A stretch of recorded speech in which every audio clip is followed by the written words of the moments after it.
Қайырлы күн. Бүгін мен осы қиярларымды көрсетейін деп жатырмын.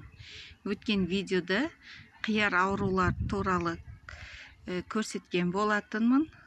Тағы соған сол сарғайған жапырақтарға иод ертіндісі жайлы айтқанмын. Сол ертіндіні осы қиярларға сеуіп шықтым. Міне осы нәтижесі міне осындай болды. Қиярларым гүлге отыруда. Түйнектеп сарғайған жапырақтарын жұлып тастадым. Міне мына көріп тұрғандай, бұлар жаңа шыққан жапырақ. Енді осылардың бәрі гүлге отыруда.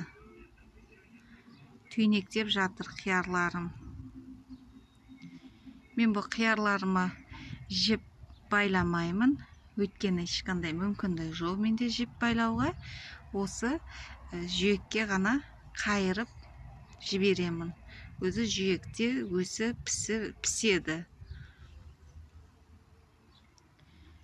Қазір кішкене тағы өссе, мен осы қиярларымның бәрін қайырамын жүйекке қарай. Сол жерде өздері өсіп пісіп жатады.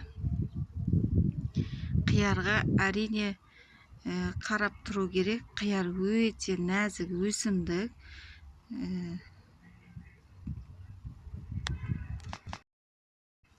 Күтімді қажет етеді. Бұл өте көп ауырады. Сонда ертінділермен сеуіп шығу керек. Әсіресе жаңбырдан кейін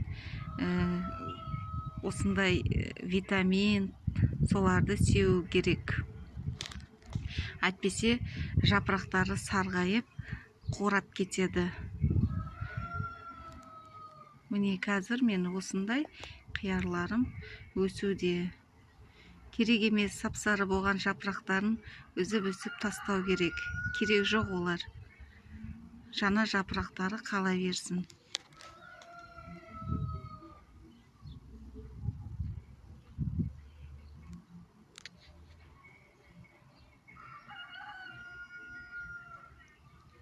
Міне менің қиярларымның өсу барысы.